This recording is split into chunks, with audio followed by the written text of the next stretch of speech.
Hola gente, perdón por ese cáncer visual del principio, hoy estamos con el Cap 2 de Invencible, sin más que decir empecemos. Reencarnado en Invencible como un Saiyajin. Capítulo 2. Me encontraría sacando a más supervivientes atrapados, rompiendo muros y sacando coches volcados. Incluso algunos raíles que habían salido volando. Intentaría sacar a todas las personas que podía. Pero no era tan rápido ni tan fuerte. Aún así, logré sacar a mucha gente y familias que me miraban con fascinación y admiración. Aún así, Chicago era una ciudad grande, y la mayoría de supervivientes estarían atrapados bajo muros gigantes de concreto, los cuales aún no era capaz de cagarlos. Así que solo me dedicaba a salvar a los supervivientes que estaban atrapados abajo de coches o de muros de hormigón y materiales no tan fuertes como el acero. También salvaba a gente atrapada en los edificios que caían al vacío por derrumbes de los mismos. Salvando y salvando a demasiada gente que, si no fuera por mí, ya estarían aplastados o mucho peor. Aún así, no era tan rápido. Aún recuerdo eso. Me encontraba salvando a una mujer que cayó de un edificio de unos 80 pisos. La lograría atrapar y, cuando la descendería en el suelo, vería como una niña iba cayendo del John Hancock Center. Un edificio de 100 pisos. Solamente vería cómo caía. Pues era muy tarde al momento de llegar. Ya había caído y solo quedaba su sangre. No había nada más. Se había desintegrado por el impacto. Mierda. Después de eso ya no pude encontrar más supervivientes vivos. Y los únicos supervivientes vivos estaban al borde de la muerte. Incluso morían al momento de intentar cargarlos. Cuando de repente, escucharía una fuerte explosión. Rápidamente miraría hacia el lugar de la misma, viendo a varios sujetos ahí a la distancia. No era capaz de verlos, pero me imaginaba quiénes eran. Los guardianes del globo. Bueno, los nuevos guardianes. Estaría agradecido de que por fin llegara ayuda. Así que me preparé para irme, ya que dudo mucho que necesitaran de mi ayuda y, como dicen, el que más ayuda es el que menos estorba. Así que me prepararía para irme volando, cuando de repente escucharía algo atrás de mí. Era Black Samson. Era fácil de distinguir por su cabellera y su voluminoso cuerpo. Black Samson me diría que a dónde me dirigiría. Yo me quedaría callado viendo cómo este me escanearía de arriba a abajo. Tras estar en silencio, solamente le diría que ya me iba, que únicamente estaba ayudando hasta que vi que llegaron los guardianes. Así que decidí irme para no molestarlos. Black Samson solo me vería callado y me diría que lo había hecho muy bien.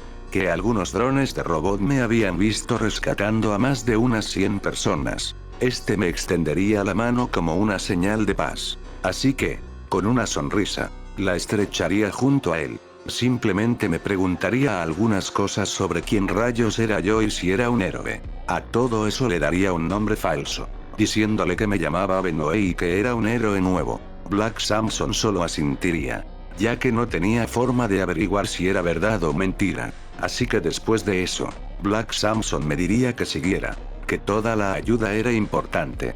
Samson y yo nos dirigimos hacia el centro de la ciudad, donde veríamos cómo más héroes iban llegando para rescatar a las personas. Yo también iría a ayudar, pues mi poder de volar y mi fuerza eran de mucha ayuda en ese caos. Me separaría de Samson y me dirigiría a rescatar a más supervivientes. Así estuve ayudando y ayudando durante horas, recogiendo escombros de hormigón y ayudando a héroes de menor rango a subir a lo alto de los edificios para salvar civiles. La mayoría de los héroes no los reconocería, solo a algunos que aparecieron en la lucha contra las variantes de Invencible. El tiempo pasaría y ya estaría agotado, sentado en lo alto de un edificio medio destruido, viendo si no necesitaban más de mí. La verdad es que ya era tarde. No tenía casa ni comida y me moría de hambre. Pero dudaba mucho que encontrara algo útil entre los desechos de los edificios. Intentaría buscar algo comestible, pero lamentablemente no encontraría nada. Únicamente hallé una botella de agua que ya estaba abierta. Pero peor era nada. Así que me la bebería, aunque sabía más a tierra y polvo que a agua. Cuando de repente, Un rayo de luz blanca caería al lado de mí mientras tomaba agua sentado. De él saldría un señor de aspecto serio y cansado, con el rostro marcado por cicatrices. Era Cecil Stedman. A su lado saldrían varios reanimen bastante furiosos que me rodearían al instante. Cecil me vería con una cara fría y me preguntaría quién era y por qué estaba aquí. Pero antes de que pudiera hablar, me diría que ya sabía que yo era de otro planeta. Me explicó que me estaban vigilando con sus satélites mientras hablaba con Samson, y que mi composición física y mi energía no eran de este mundo. Me exigió que le dijera toda la verdad mientras los reanimen se acercaban más a mí de forma amenazante. La verdad, ya estaba asustado. Pensando rápidamente vería que la única manera de salir de aquí era contando la historia de Dragon Ball. Así que, con un poco de miedo pero decidido, le diría: así es, como dijiste, yo no soy de este planeta. Anteriormente mentí porque no tenía la confianza de decir que era un alienígena. Pero ahora te diré la verdad. Tosería un poco y diría con voz firme: yo vengo de un planeta llamado Vegeta y somos una raza guerrera. Oh bueno, éramos una raza guerrera. Tras esto miraría hacia el suelo con tono de profunda tristeza y le diría que nuestro planeta fue destruido por un sujeto llamado Freezer. Este tirano destruyó el mundo entero, erradicando a casi toda la especie Saiyajin. Cecil miraría todo esto con atención, ya que al comparar con Omni-Man, sentía que yo sí estaba diciendo la verdad. Le diría que aún quedábamos Saiyajines esparcidos por el universo, pero que éramos muy pocos. Cecil se tranquilizaría un poco y me preguntaría por qué decidí venir a la Tierra. Le explicaría que el planeta Vegeta era muy parecido a este, excepto por el color del cielo y las estructuras. Vine aquí porque me recordaba a mi hogar. No pretendo hacer daño ni causar caos. Simplemente vengo en paz. Cecil, aún desconfiado, me diría que aunque fuera así no podía quedarme. Me contaría la historia sobre la traición de Omni-Man y cómo acabó todo, explicando que él llegó de la misma manera que yo y que por eso ya no aceptaban más alienígenas. Tras esto yo le diría que lamentablemente no podía irme al espacio. Cecil me vería de reojo y me preguntaría el por qué mientras se preparaba para mandar a los reanimen a atacarme. Rápidamente le diría que, a diferencia de los Viltrumitas, los Saiyajines no podemos respirar en el espacio e incluso podríamos morir por el frío extremo. Tras esto, Cecil sorprendentemente me creería y me diría que ya lo habían notado al escanear mi densidad ósea. Solo me quedaría callado pensando en por qué me lo preguntó si ya lo sabía. Finalmente, Cecil me diría que pensaría qué hacer conmigo, pero que de momento me tendría vigilado. Tras esto, él y sus reanimen se irían en un rayo de luz, dejándome ahí solo. Punto de vista de Cecil. Al regresar hacia el centro de mando del Pentágono, Cecil simplemente me vería desde su pantalla gigante, observando cómo me iba volando de ahí. Mandaría a todos sus investigadores a buscar información sobre el planeta Vegeta y la raza Saiyajin. En ese momento, Donald se le acercaría para decirle que los resultados del análisis de la conversación ya estaban hechos. Donald diría que, tras la investigación, descubrieron que este Saiyajin llamado Kakaroto no sería una amenaza tan grande como Omni-Man, y que en dado caso los reanimen podrían hacerse cargo de él. Cecil se calmaría más y preguntaría si realmente decía la verdad. Donald le recordaría que con Omni-Man los resultados fallaron, pero que en este caso los sensores confirmaban que yo decía la verdad. Incluso confirmó que no soy capaz de respirar en el espacio y que de momento no era una amenaza grave. Cecil se calmaría y diría que estaba bien, pero que me sigan vigilando.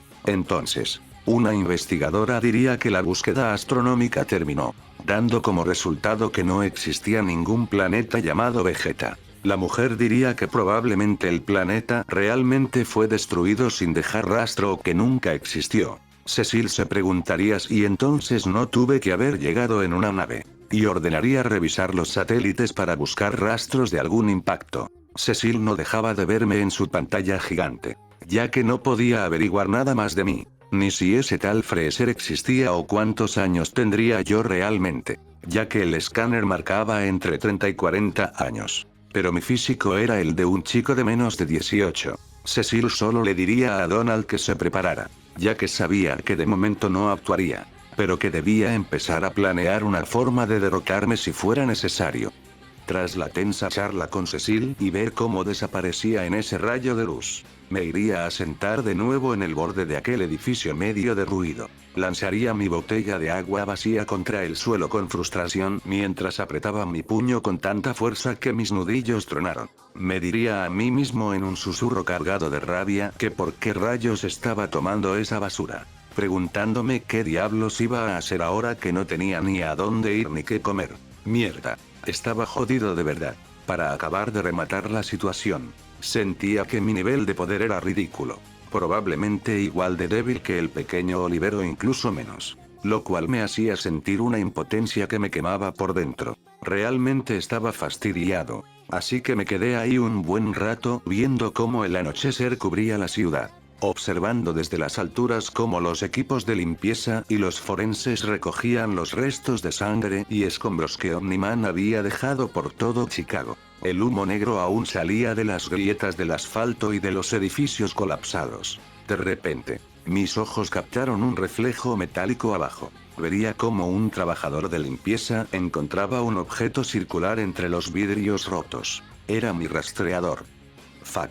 Revisé rápidamente mi bolsa y me di cuenta de que se me había salido en algún momento. Sin pensarlo dos veces, saldría volando hacia el lugar aterrizando con un estruendo a su lado. Le dije que eso era mío mientras se lo quitaba de las manos con un gesto rápido. El pobre tipo ni siquiera pudo reaccionar. Ahí mismo, a unos pasos, vi un collar de oro grueso tirado junto a un coche calcinado. Con el hambre rugiendo en mis entrañas y las nulas ganas de dormir bajo el frío de la noche, le diría al trabajador que eso también me pertenecía, arrebatándoselo también. Los hombres al ver que yo era el mismo chico que habían visto en las noticias ayudando a la gente no se atrevieron a preguntarme nada y simplemente se alejaron con miedo. Decidí que era momento de ser más precavido. Así que por fin amarré mi cola Saiyajin alrededor de mi cadera para que no estorbara y también aseguré mi bolsa a ella para tener la máxima seguridad de que no perdería nada más. Con el collar en mi poder,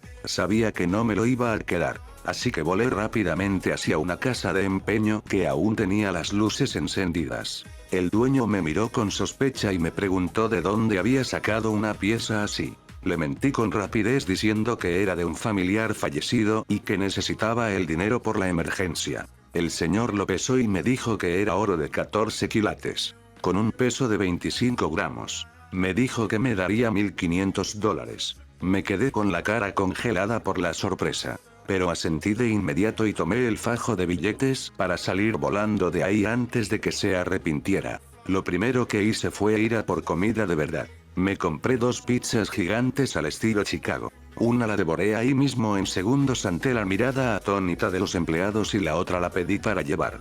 Con el estómago por fin lleno, busqué un lugar donde pasar la noche y encontré un hotel que seguía en pie por $150 la noche. Pagué 2 días por adelantado, lo que significaba que ya llevaba gastados más de $300. Pero no me importaba. Al entrar a la habitación vi que estaba impecable, con una cama enorme y unas vistas de la ciudad que, a pesar de la destrucción parcial, se veían hermosas bajo la luz de la luna. Sin perder tiempo, abriría mi libro de enseñanzas Saiyajin en la sección de control avanzado de Ki. Detección. Si aprendía esto, podría sentir la energía de mis enemigos antes de verlos. Me senté en la cama en posición de loto y comencé a concentrarme.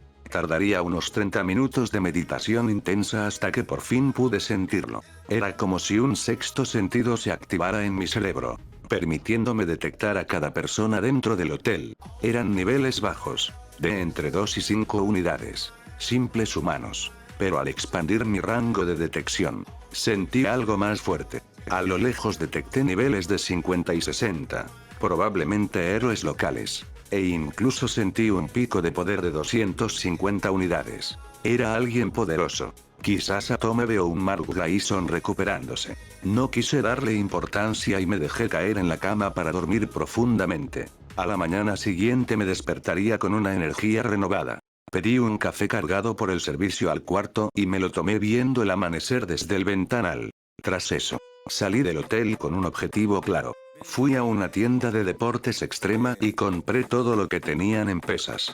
Chalecos de carga y tobilleras pesadas al puro estilo de Rock Lee. Lo máximo que encontré fueron 50 kilos. Así que compré varios sets hasta cargar unos 150 kilos en total sobre mi cuerpo. Al intentar elevar el vuelo, sentí como el peso me jalaba hacia abajo, haciéndome mucho más lento.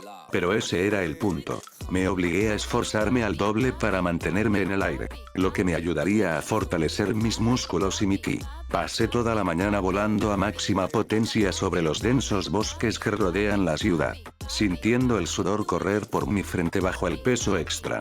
Aprovechaba para lanzar puñetazos y patadas al aire, y de vez en cuando golpeaba los árboles más gruesos, destrozándolos de apenas 2 golpes secos. Exploré los alrededores de Chicago de ciudad en ciudad, sintiendo cómo mi resistencia física aumentaba a cada minuto. Al caer la tarde, regresé al lago donde vi mi reflejo por primera vez. Me sentía agotado pero satisfecho. Ahí mismo, en la copa de un árbol gigantesco, construí una pequeña base usando restos de troncos que yo mismo talé con mis manos desnudas. Tras darme un baño rápido en el agua helada del lago, decidí que era momento de probar mi potencia de fuego. Me paré frente a una zona despejada del bosque y cargué mi energía al máximo, disparando ráfagas continuas de esferas de ki. Las explosiones fueron masivas y dejaron el lugar completamente calcinado, sin un solo árbol en pie en varios metros a la redonda. Me sentía imparable, pero sabía que me faltaba la técnica definitiva.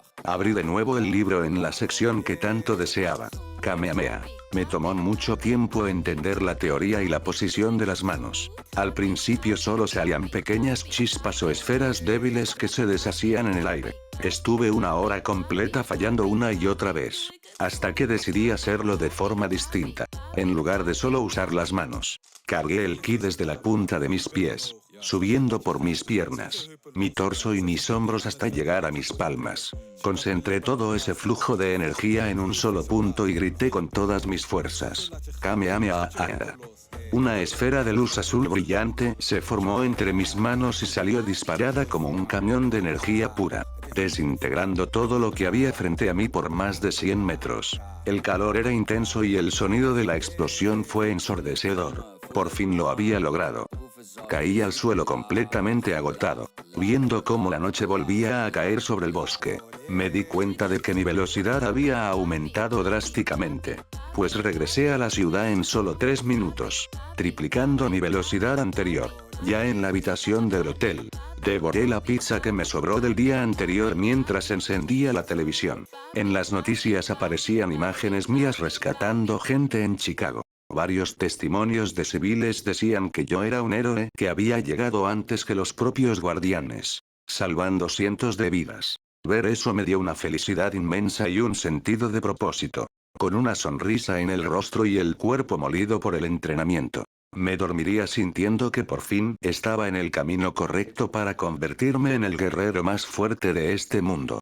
Al día siguiente me despertaría con el cuerpo aún algo entumecido por el esfuerzo del Kamehameha, pero con una determinación inquebrantable. Decidiría pagar otros 2 días en el hotel para tener una base segura y, como ya era costumbre, pediría mi café cargado por servicio al cuarto para terminar de despertar. Ese día lo dedicaría por completo a perfeccionar 2 cosas fundamentales: mi velocidad de reacción y la ejecución del Kamehameha. Me dirigiría de nuevo al bosque cargando los 150 kilos de peso extra. El entrenamiento fue brutal, corriendo entre los árboles a una velocidad que hacía que mi visión se nublara por el esfuerzo. Cada vez que sentía que mi ki se estabilizaba y mis pulmones recuperaban el aliento, me plantaba con firmeza y lanzaba un Kamehameha hacia el horizonte, viendo cómo la ráfaga de energía azul se volvía más brillante y estable con cada intento. Así pasaría todo mi día, repitiendo el ciclo de velocidad y potencia hasta que el sol comenzó a ocultarse. De regreso a la ciudad, tras dejar las pesas a buen recaudo en mi asentamiento temporal en el bosque, caminaba por las calles de Chicago preguntándome qué debería cenar esa noche. Mientras pasaba cerca de un callejón oscuro, mis oídos captaron el sonido metálico de un arma y los sollozos de una familia. Al asomarme, vería cómo 3 hombres estaban asaltando a un matrimonio y a sus hijos. A la mujer le habían arrebatado su collar y su teléfono. Al señor le quitaban su reloj e incluso lo obligaban a quitarse el traje. Mientras que a los niños les robaban cualquier cosa de valor. No lo pensé dos veces y me dirigí hacia ellos con paso firme. Al ver que un héroe aparecía de la nada. Los asaltantes se asustaron pero reaccionaron rápido por la adrenalina. El primer sujeto dejó caer la bolsa de la mujer por el nerviosismo. El segundo sacó un cuchillo largo de su bolsillo y el tercero desenfundó una pistola apuntándome directamente al pecho. Al ver el arma, activé mi velocidad al máximo. Antes de que el sujeto pudiera siquiera apretar el gatillo, yo ya estaba frente a él. Le arrebaté el arma con un movimiento tan rápido que sus ojos ni siquiera pudieron seguirme. Realmente el entrenamiento con las pesas había funcionado. El tipo del cuchillo intentó lanzarme un tajo desesperado. Pero lo esquivé con un leve movimiento de cadera y le propiné una patada lateral que lo mandó a volar 10 metros hacia unos contenedores de basura, quedando desmayado al instante por el impacto. El primer sujeto, recuperando algo de valor, me daría un golpe por la espalda que me hizo gruñir un poco de dolor. Me di la vuelta con la mirada encendida y de un derechazo seco lo mandé a dormir junto a su compañero. El asaltante que antes tenía el arma cayó de rodillas suplicando que no le hiciera nada. Que lo dejara ir. Le dije con voz gélida que devolviera todo lo que había robado o iba a terminar igual de mal que los otros. El sujeto asintió frenéticamente y entregó cada pertenencia a la familia. La policía llegaría bastante tarde. Como siempre. Justo cuando la familia terminaba de recuperar sus cosas. El padre les explicó rápidamente que yo los había salvado y señaló a los 3 asaltantes que yacían tirados en el suelo. Yo solo asentiría en silencio mientras observaba cómo se los llevaban esposados. Antes de marcharme, el padre de familia se me acercó y me extendió $100 diciendo que no tenía otra forma de agradecerme el haber protegido a sus hijos. Le diría que con eso bastaba y me despediría de ellos. Con el dinero extra en la mano. Me detuve en un puesto callejero y compré 4 hot dogs con todo. Me los comí todos en apenas un minuto ante el asombro total de la gente que pasaba por ahí. Quienes no podían creer la capacidad de un Saiyajin para devorar comida. Finalmente, me dirigiría al hotel para descansar, sintiendo que cada vez estaba más cerca de dejar de ser débil y convertirme en el guerrero que este mundo necesita. Bueno gente. Para el próximo capítulo 3 la meta será de 20 likes. Así cuando lleguemos ese mismo día lo subo. Espero y les haya gustado el capítulo 2. Si es así, suscríbanse y coméntenme qué debería añadir para que la historia sea aún más épica. Y sin nada más que decir. Adiós gente. Nos vemos en otro video.